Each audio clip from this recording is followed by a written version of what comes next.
San Gabriel, Ruega por nosotros. San Pablo, Ruega por Ruega por nosotros. nosotros.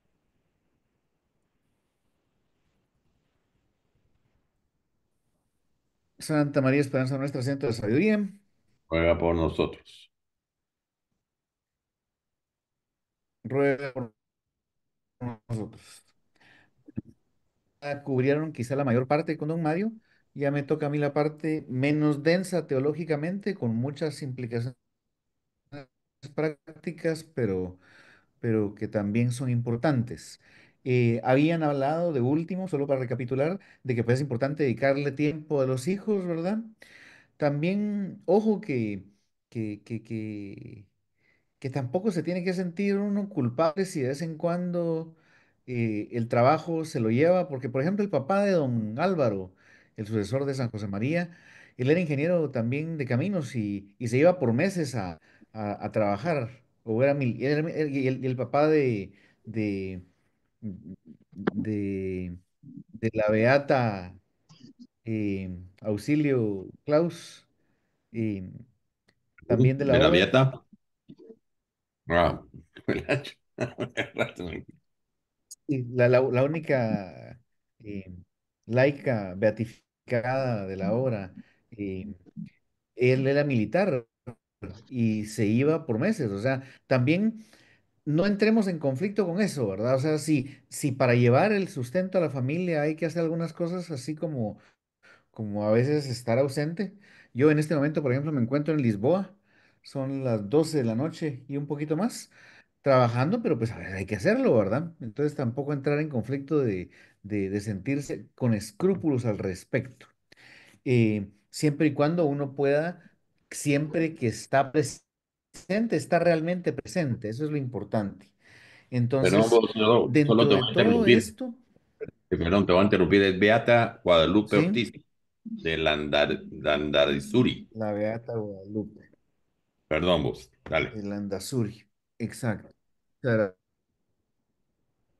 Em, entonces, como parte eh, no solo es esa amistad que a veces en la guerra semántica en la que nos encontramos metidos, en que la gente le cambia el significado a la palabra, la amistad muchas veces implica que se espere permisividad. Y no es esa de la amistad de la que se está hablando. La amistad verdadera de la que se está hablando acá es de la que hablaba Aristóteles, ¿verdad? La que busca el bien en la persona amada con esa amistad, ¿sí? Entonces, y Aristóteles clasificaba el amor precisamente de esa manera. Uno de los tipos de amor era la amistad. Entonces, es así de alta la cuestión.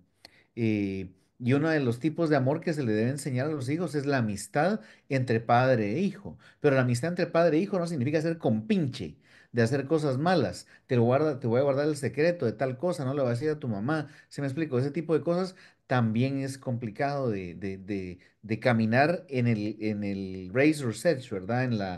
En el filo de la navaja. Eh, entonces, decía San José María, cuando tengas que llamar la atención, no llames la atención de una vez, sino espera y purifica la intención y al día siguiente, o más tiempo aún, no dejes de llamar la atención. Y aquí vienen dos citas de San Pablo, ¿verdad? Bueno, de Hebreos, la primera que no es con certeza escrita por San Pablo, aunque muy posiblemente fue un discurso, una homilía de él. Y dice, ¿qué hijo hay a quien su padre no corrija? También en Proverbios y en Sabiduría hay muchas frases al respecto de esto, ¿verdad? Pero también el equilibrio es importante porque padres no os excedáis al reprender a vuestros hijos, no sea que se vuelvan pusilánimes, no sea que se desanimen, ¿verdad? Entonces, tiene uno que ser demandante, demandar en cuanto a que sabemos que nuestros hijos pueden ser mejores y debemos acostumbrarlos a intentar ser mejores, a luchar contra sí mismos, sin embargo, no hacerlos de menos. Y también un consejo muy práctico es el regaño siempre tiene que ser privado, la alabanza siempre tiene que ser pública. Eso es importante, ¿verdad? Por otro lado, y vamos a la siguiente. em, Los padres tienen el derecho de elegir para los niños suyos la escuela y el tipo de escuela a la que van a ir. ¿Sí? Eso en muchos países progresistas que ya están regresando un poquito un poquito todavía al conservadurismo, eh, ha sido dramático, ¿verdad? O sea, los padres les han quitado el derecho de muchas cosas, de regañar, o sea, ya con un regaño los niños en algunos países podían llamar al 911 y con eso se llevaban al papá preso o el tema de la afirmación de género, ¿verdad? Era terrible, pero ya vamos, pareciera, intentando corregir eso en países como algunos nórdicos, como Dinamarca, e incluso Bélgica, Alemania está dando pasos en ese camino. Estados Unidos también ya con la reafirmación de que solo hay dos géneros biológicos, ¿verdad? Y no estamos hablando de política, porque aquí no hablamos de política. Em, entonces, el derecho a elegir lo que represente a las convicciones que uno tiene. En España es muy duro el tema, ¿verdad? Porque el gobierno obliga a incluso quitar los crucifijos de las escuelas, porque va en contra de los derechos de las minorías y en nombre de los derechos de las minorías le quitan el derecho a la mayoría de expresar su fe. Muy delicado. eh, los poderes públicos tienen el deber de garantizar ese derecho de los padres. Y, y ojo, el problema es de que, pues, el mal triunfa no solo por las acciones malas de los malos, sino por el silencio cómplice de los buenos. Y muchas veces nos hemos quedado con ese silencio cómplice aburguesado de la clase media,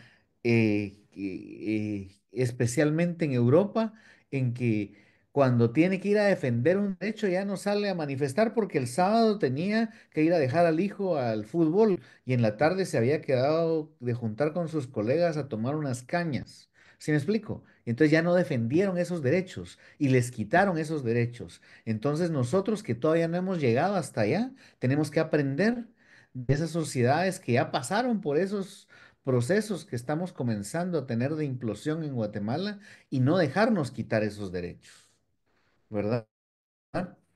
Los invito a que en cualquier momento pregunten y no sería una interrupción, sino que sería un diálogo. Entonces, el siguiente punto que trata acá esta presentación es el tema de las vocaciones de los hijos, ¿verdad? Cada persona que nace tiene una vocación. Vocación viene del latín llamar, ¿verdad? De vocare. Entonces, alguien es llamado. Dios nos llama a todos a algo. En común, a todos nos llaman a ser santos. Pero ¿cómo vamos a lograr esa santidad? Algunos van a ser a través de ser sacerdotes, otros van a ser religiosos, otros van a ser laicos pero célibes, otros van a ser laicos casados, etcétera. La palabra célibe es en italiano célibe y significa soltero. Entonces, simplemente es a vivir coherentemente de acuerdo a la vocación que se nos haya dado. Y Dios nos da a cada uno una vocación, nos llama a cada quien por nuestro nombre. Pero el papá, la mamá, tiene que ser muy respetuoso de la vocación que Dios le está dando a su hijo, ¿verdad? Si esa vocación es para, para una vocación Pero menos esto aquí son religiosa, correctos. apoyarlo y darle gracias a Dios. Si es para hacer estudiar magisterio, pues igual, ¿verdad? O sea, apoyarlo y darle gracias a Dios. Todo lo que venga de esa llamada divina para ser santo a través del trabajo que vaya a realizar, ya sea ese un trabajo secular, un trabajo religioso o de cualquier índole, pues es para que él se haga santo. Entonces, pues muchas gracias a Dios y apoyarlos, ¿verdad? Entonces, esas vocaciones ya a una llamada más formal a la santidad, a través de una entrega más profunda solo van a darse en familias en que han hablado de eso todo el tiempo, desde chiquitos. Y pues muchos de ustedes tienen hijos en los colegios del AUDE, por ejemplo, ¿verdad? Yo no. Yo nunca tuve hijos bueno, por un par de años tuve hijos en Colinas y en Charcas, pero hasta ahí. Y, y, y me acuerdo todavía, ¿verdad? Le decíamos a mi hija. Oye, ¿y si Jesucito te llama? ¿Qué le vas a decir? O sea, siempre plantear eso. Ser uno el primero que plantea eso. Porque puede ocurrir. Y si va a ocurrir, nosotros vamos a ser a veces los que más vamos a estar así como con problemas, ¿verdad? Ay, güey, este es mi primogénito, ¿verdad? El que se iba a quedar con el negocio, el que yo planeaba hacer esto y aquello, el que se iba a casar, me iba a dar nietos. No, no, no, o sea, si Dios le pide otra cosa, pues allá Dios, ¿verdad? Él sabe mucho más. Entonces es importante que estemos abiertos a ese tipo de llamadas. Llamadas que son más grandes que a la paternidad humana, ¿verdad? O sea, es que vienen de la paternidad de Dios Padre, ¿sí? Y entonces son llamadas a formar parte de una familia que es más fuerte que la familia de sangre. Entonces es importante que eso se tome en cuenta también. ¿Y por qué? Pues por esto precisamente, porque Jesús mismo lo dijo, ¿verdad? Muchas veces en los últimos años hemos intentado sacar del contexto las palabras del Señor del Evangelio, ¿verdad? Y decir, por ejemplo, no sé, el infierno tal vez está vacío, cuando el que más habla del infierno en la escritura es Jesús. Id malditos al fuego eterno, es la palabra más dura que dice Jesús en toda la escritura, pero él fue el que la dijo. No fue ni Judas, ni Pedro, ni Juan en sus cartas, ni Pablo, sino Jesús fue el que más habló del infierno. Entonces, esto tampoco lo saquemos del contexto que Jesús le quiso poner, ¿verdad? O sea, el amor a Dios va más allá del amor a los padres.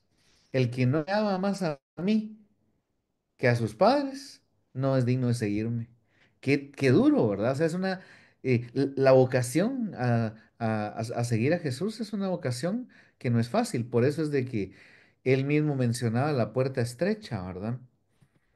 Y sigamos. Entonces, los padres deben procurar respetar y apoyar, esos tres verbos, ¿verdad? Tan importante. Procurar, ¿qué significa? Buscar, ayudar al hijo a buscar cuál es su vocación, facilitarle, darle formación.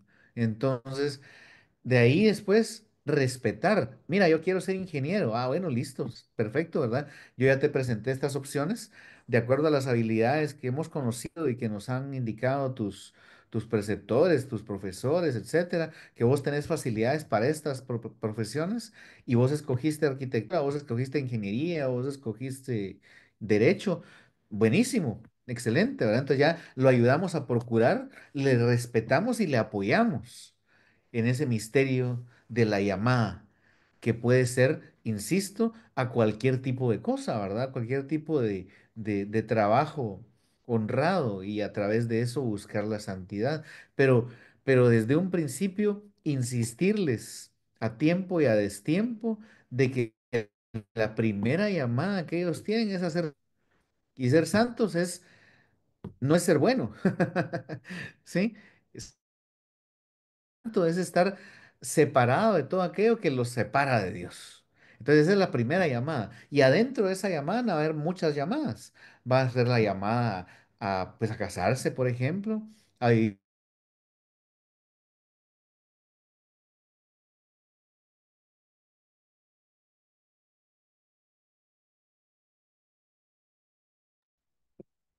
Ya, se cayó, ¿ah?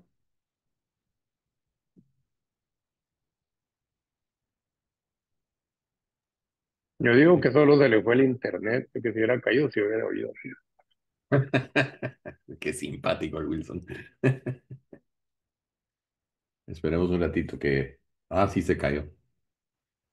Se cayó hasta la presentación. Vamos a esperar un ratito a ver qué me dice. Pero yo les voy a añadir una cosa porque es algo interesante lo que está diciendo ahí Julio Alonso. Y eso que cabalmente lo dijo Jesús, ¿va? El que ame más a su padre Perdón, a mí no es creo que digno. me Ah, cayó. no. Sí, sí, que estaba dándole un poquito de premio en lo Le que fue sacarla ahí. ahí la presentación. Sí, Pues, es que el internet dale, en este dale. hotel está pésimo, pero bueno, ¿qué les voy a decir? Em, a veces a los padres nos cuesta aceptar las implicaciones de las vocaciones de los hijos, ¿verdad? Y por poner un ejemplo, mi hijo mayor vive en Alemania y, y la en medio que está por graduarse este año también quiere irse a vivir en Alemania. Y a mí me da duro, porque los tengo a 16 horas entre aviones y aeropuertos. Y no es aquello de que mi hija me vaya a decir papa y llamarme y decirme, se me pinchó la llanta del carro, ¿verdad? ¿Yo qué voy a hacer? Pues te toca que arreglar, ¿verdad?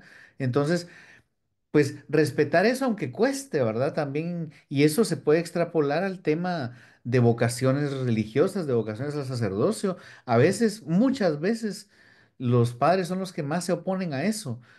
Y pues decía San José María que no está de mal ponerles a prueba, de acuerdo con el confesor, acotaba San José María, de acuerdo con su confesor. Porque, pues, o sea, la puerta tiene que estar duro para entrar y muy abierta para salir, ¿verdad? Ese tipo de vocaciones a una entrega completa. Pero, pero si uno como padre se opone desde un principio, ahí está más complicada la cosa. En lugar de apoyar, está, pues, ralentizando ese proceso, ¿verdad? De ahí, pues, las disposiciones adecuadas ante la vocación de los hijos se cultivan. Y volvemos a los verbos, ¿verdad? Son muy importantes los verbos que se ponen aquí en estas frases. Se cultivan, se fortalecen, ante todo orando, ¿verdad? Y qué oración más maravillosa que la del Padre Nuestro, ¿verdad? Hágase tu voluntad. Porque muchas veces, incluso en nuestros hijos, nosotros lo que queremos es decirle a Dios, hágase mi voluntad. Yo quiero que este patojo entienda que lo que yo quiero es lo mejor para él, pero tal vez lo que Dios quiere es otra cosa. Entonces, hágase tu voluntad. Y de ahí viene lo de Jesús en Juan 6, ¿verdad? Que le dice, yo soy la vida vuestra. Entonces, así como cuando dos enamorados se dicen o dos esposos se dicen, vida mía, mi vida, sí, o sea, ese tipo de palabras significa mi vida, tú eres mi vida, sin ti, en lenguaje alegórico, en lenguaje simbólico, significa sin ti yo me muero, ¿sí? Lo mismo nos está diciendo que Jesús, solo que al revés. Jesús nos dice, yo soy la vida vuestra. Entonces, precisamente identificarnos con la palabra de Dios, que es Jesús, es eso que podemos hacer únicamente a través de la oración. Y en la oración, pues se madura la confianza, se madura la fe, se madura la esperanza. Y esas actitudes nos pueden ayudar a apoyar a nuestros hijos, a ayudar a procurar, apoyar y acompañar y fortalecer su vocación, ¿verdad? Tal vez pones la Em, presentación otra vez, Julio. no la tengo puesta. No sé Qué qué mal. cayó. Y yo estoy tratando le traté de poner yo, pero no sé qué pasó con mi compu. Sí, es que cuando se cortó esto, se... Bueno, ahí estamos de nuevo. Me miran, ¿verdad?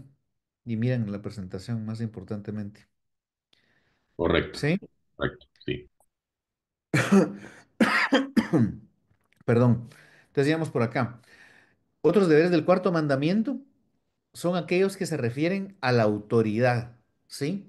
No solo a nuestros padres,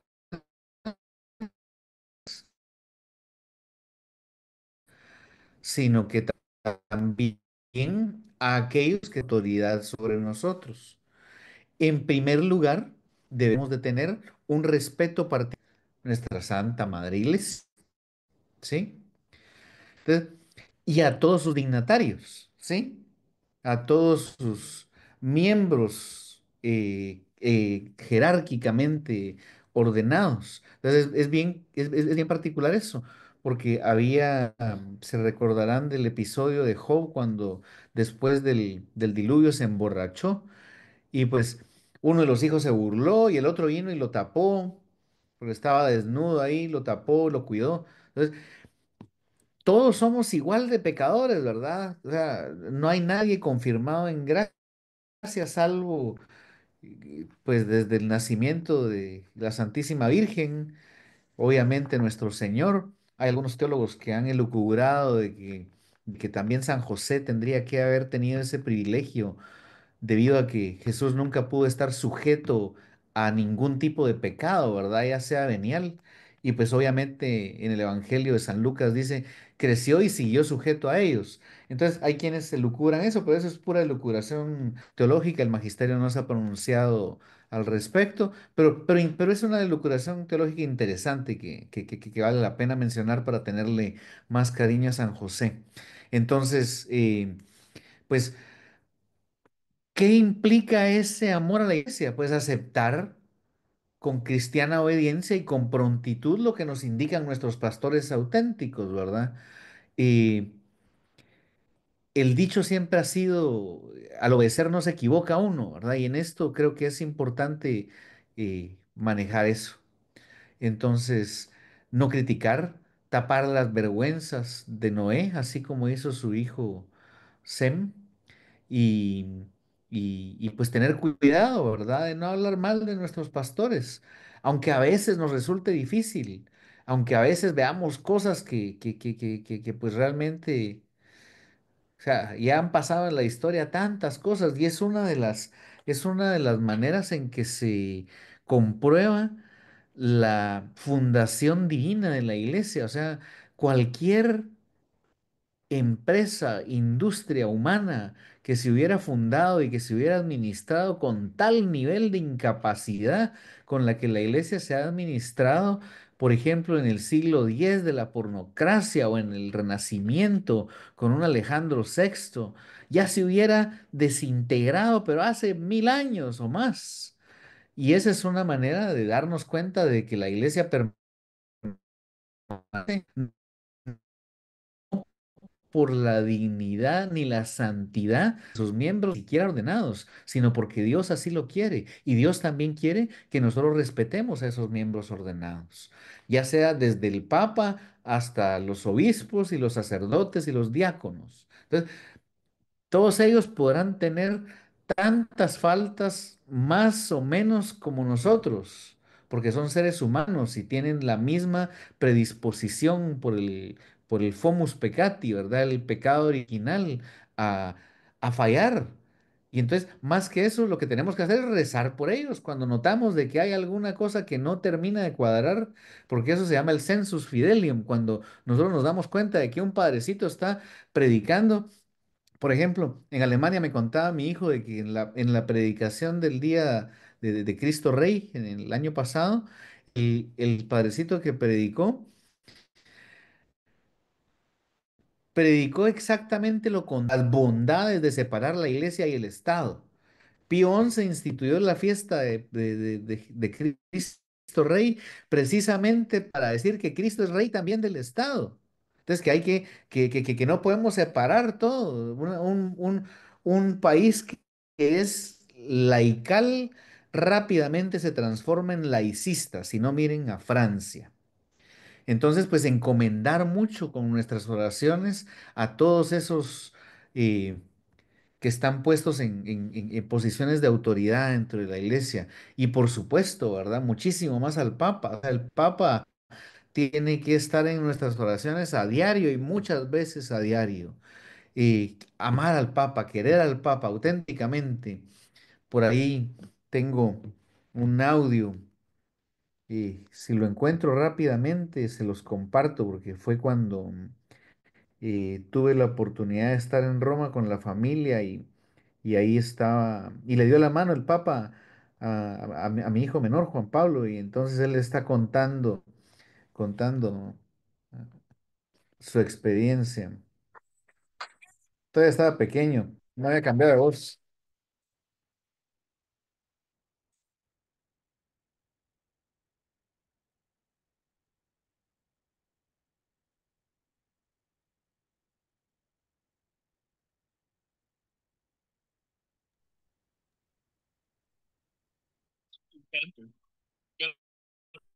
Es mi hijo mayor. Pero bueno, o sea, mantener esa ilusión, ¿verdad? Esa ilusión de niños cuando tenemos la oportunidad de ver al Papa, al que sea. Y es algo maravilloso cuando miramos los cónclaves y las elecciones, antes de que anuncien quién quedó como papa, ya la gente se congrega en San Pedro y empiezan a vitorear, ¡Viva el Papa! No importa quién sea, ¿sí? Entonces, ese amor es muy teológico, no es papolatría, no es que todo lo que diga el Papa está bien dicho. Eso no es cierto. O sea, la doctrina de la infalibilidad papal tiene unas características muy específicas que deben cumplirse para que se dé esa infalibilidad. Pero Jesús mismo garantizó de que las puertas del infierno no iba a prevalecer sobre la iglesia. Y hemos tenido papas terribles, terribles, terribles. Alejandro sexto, el siglo X, hay muchos ejemplos, pero hemos tenido papas también muy santos, ¿verdad? Entonces, la historia de la iglesia es importante que nos documentemos en ella para que no perdamos la esperanza, porque toda época es una época de crisis. Ahorita estamos en una época de crisis, hace 20 años, ya hace 40, ya hace 100, ya hace hace 300 y hace 1200. Entonces, no perdamos la esperanza, pero sí perdamos el miedo a rezar todos los días por el Papa y por los obispos. Entonces, otra de las dimensiones del cuarto mandamiento es el respeto a las autoridades civiles, auténticamente instituidas, ¿verdad? O sea, pues, ¿qué les digo? En España, pues respetar al rey, ¿sí? O sea, es importante. Respetar a los miembros del gobierno, pero, ojo, legalmente instituidas, auténticamente instituidas, que sean representantes de esa voluntad divina, ¿verdad?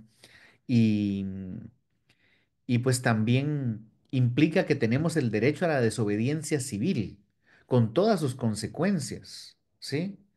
Por ejemplo, o sea, en Estados hubo un padre de familia que se negó a que su hijo fuera sometido a terapia de conversión y, y por eso, como la mamá estaba de acuerdo y él no estaba de acuerdo, le quitaron la patria potestad, lo metieron preso. O sea, él estaba actuando de acuerdo a sus principios y estaba haciendo lo correcto y tuvo consecuencias terribles, desastrosas. Entonces, ojo, prepárense mucha porque ese tipo de cosas pueden pasar. Si nos descuidamos, si nos quedamos calladitos, si no hacemos como los polacos, por ejemplo, que los hombres se van a rezar a las plazas de rodillas el rosario, y así es como combaten a las feministas ahí en Polonia. Si no hacemos eso, también nos va a pasar lo mismo. Entonces, cuidado, ¿verdad? Hay que tener mucho cuidado. Y entonces, debemos de hacerle caso a las autoridades que están legislando de acuerdo a la ley moral. Debemos respetar las leyes justas y cumplir los legítimos mandatos de la autoridad. Ojo, leyes justas. Por ejemplo, si algún gobierno dice, pues a partir de ahora, todo aquel que tenga canas en la barba va a ser eutanasiado, pues ya me mataron mañana, ¿verdad? Pero pues es lo que dice el gobierno. ¿Es una ley justa? No, no es una ley justa. No va de acuerdo a la ley moral.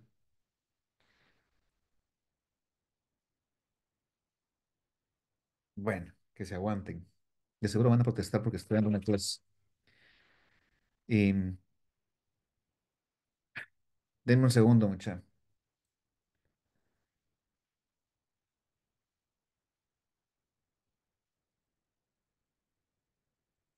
Sí, sí,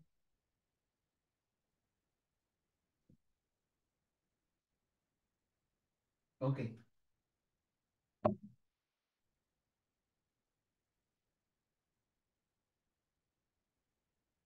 Sí, precisamente, que si puedo hablar un poquito más bajo, dice, pero bueno, vamos a intentarlo. Si ustedes no escuchan, me dicen, y si no, pues vamos a ver. Entonces, ejercitar los derechos y cumplir los deberes ciudadanos, invertir responsablemente en la vida social y política. Todo eso son obligaciones basadas en el cuarto mandamiento.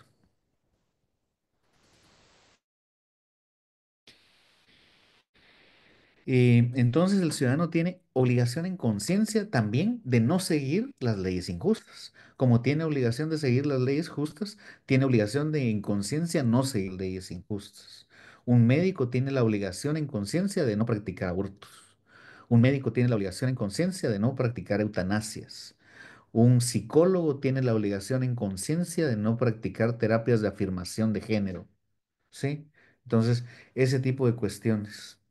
El rechazo de la obediencia a las autoridades civiles tiene la justificación en la distinción entre el servicio de Dios y el servicio de la comunidad política.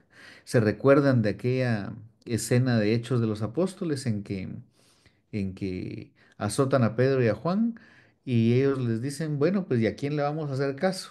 ¿A ustedes o a Dios? Entonces, pues, pero obviamente esas cuestiones tienen consecuencias. Un cardenal de Nueva York, el anterior a Dolan, que es el cardenal actual, decía que él pensaba de que él se iba a morir en su cama de viejito, de que su sucesor se iba a morir preso y el siguiente se iba a morir perseguido, mártir. Eso es lo que él pensaba, ¿verdad? No es que estuviera diciendo una profecía que- que eso va a pasar, pero que él pensaba viendo cómo estaba degenerándose la situación por allá.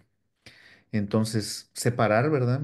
Eh, las cuestiones que son de la ley divina de las aquellas que son de la ley humana, en particular las que no están de acuerdo con la ley divina.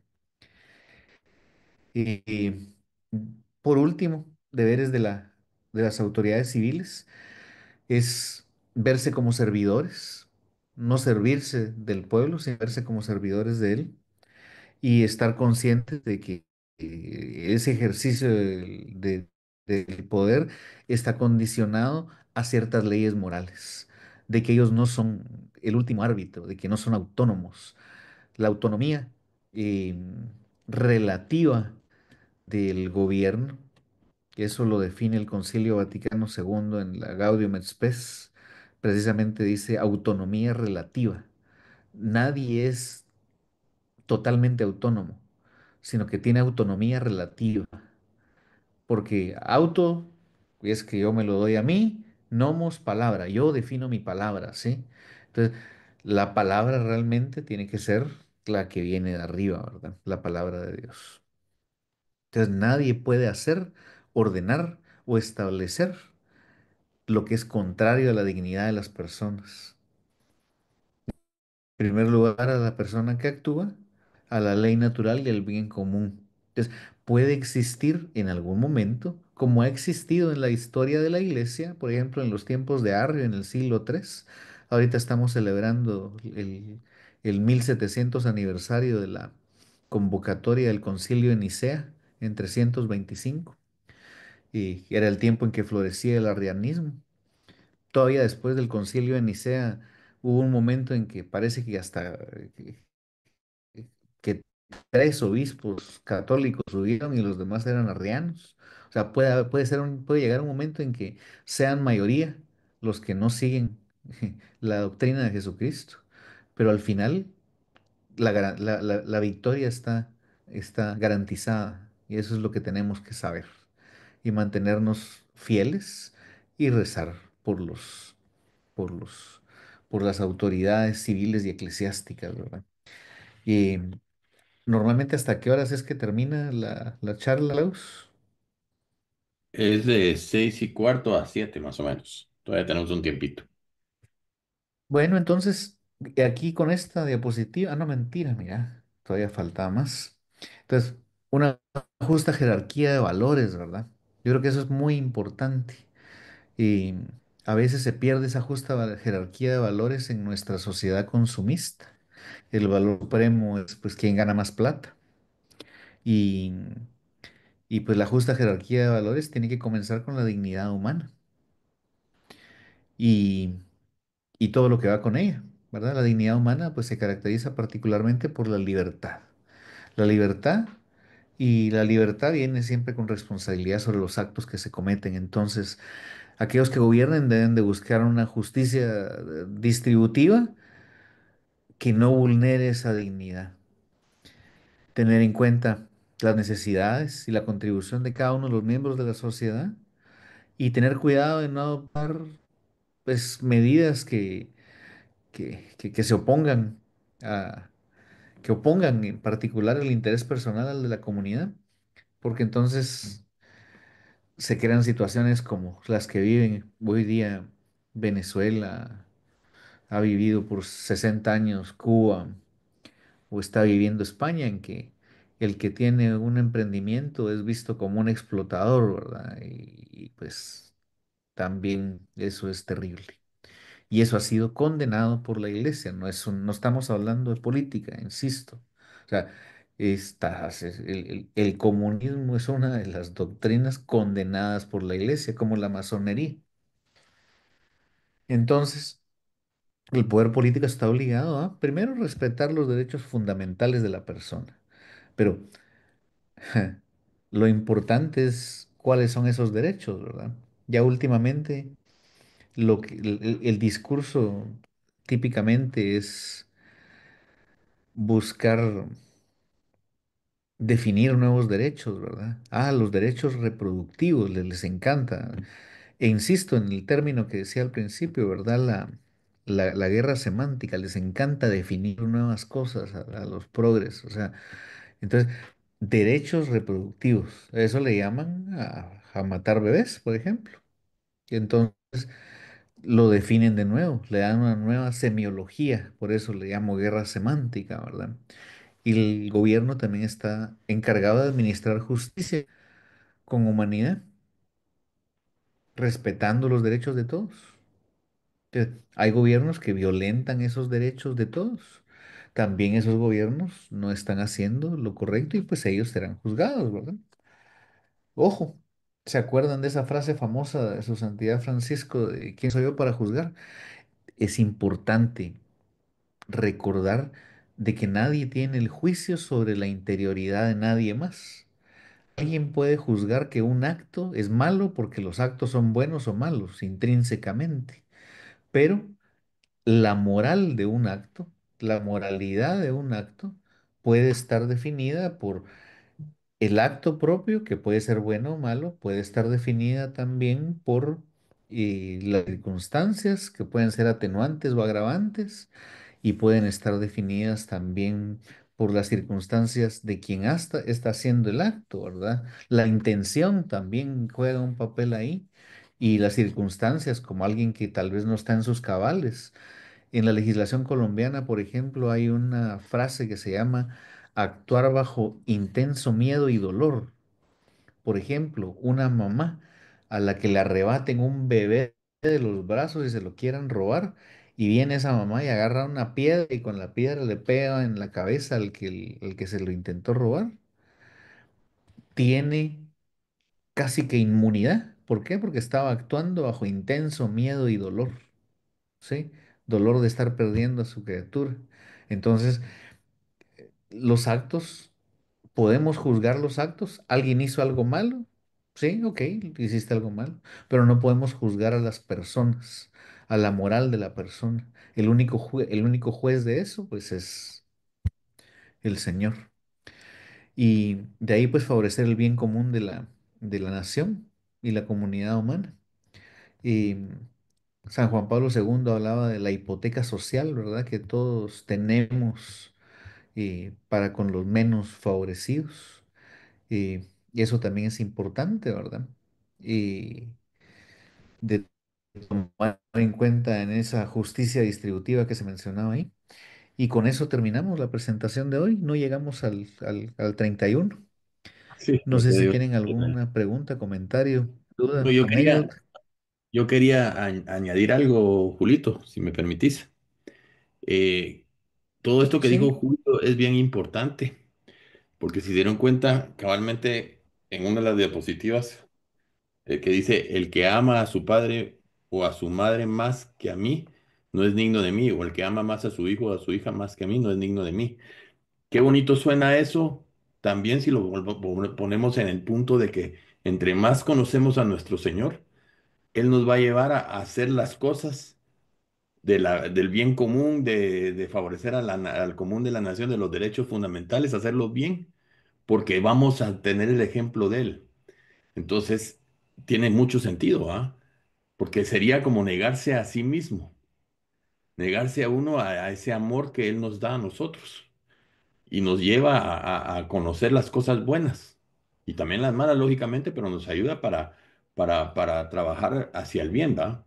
Ese era un comentario que quería hacer, no sé si logré hacer el enlace entre todo lo que habías dicho. sí, yo creo que sí. O sea, es clave mencionar eso también. ¿Alguien Y en quiere hacer particular comentarios? que todas estas relaciones son unívocas, ¿verdad? O sea, son de un lado para el otro y de regreso. ¿Alguien quiere hacer comentarios? Uno estuvo Juan conectado, me extrañó mucho eso, ¿verdad? Juan Iriarte no estuvo Sí, conectado. sí, hoy sí me extrañó mucho. Él Él es siempre muy... hubiera preguntado. Sí. Bueno, Bueno, siempre un silencio después de una presentación de esta naturaleza puede implicar o que todos se durmieron, que todos entendieron perfectamente bien todo lo que se dijo. Entonces, para determinar eso, les vamos a mandar un examen de 25 preguntas y nos lo responden en los siguientes 10 minutos y no mentir, no se preocupen. No, gracias, todo Entonces, muy claro. La verdad les que deseo, bastante claro. Gracias, gracias. Wilson ya le tuvo miedo al examen, ya vaya ve. Wilson, gracias a ustedes. Muchas gracias ahí, especialmente Está por bueno. la diferencia de horario, Julio, mi amable. Bueno, Ahí me mandó la batiseñal don Mario y pues, ¿cómo le vamos a decir que no a don Mario? O sea, me dice, ¿no te quieres velar? No, con mucho gusto, le digo, no hay ningún problema. Y aquí no están, aquí son solo 6 horas, entonces no es tanto. Y mañana tengo mi primera actividad en el es que yo, la reunión anual de la empresa aquí comienza a las 9, entonces todavía puedo desayunar tarde, así que no se preocupen. Aquí estamos siempre para servirles y para... Fui el sábado a gracias. Fátima, tuve el privilegio de ir el sábado a Fátima, así que todos ustedes estuvieron en mis intenciones allá para que, para que nos proteja la Virgencita, para que proteja nuestra Guatemala, para que nos proteja a todos y cada uno de los que recibimos formación aquí, a todos nuestros trabajos y a todas nuestras familias y a todos nuestros afanes y a todos nuestros labores y ahí. ¿Qué les diré? Así que ánimo. Terminemos entonces con un Ave María. Si no hay más dudas, claro está. Dios te salve María, llena eres de gracia, el Señor es contigo, bendita tú eres entre todas las mujeres y bendito es el fruto de tu vientre, Jesús. Santa María, Santa Madre de María, Dios, ruega Madre de por Dios, ruega por nosotros nosotros pecadores, ahora y en pecadores, la hora de ahora y en nuestra la hora de muerte. nuestra Amén. Amén.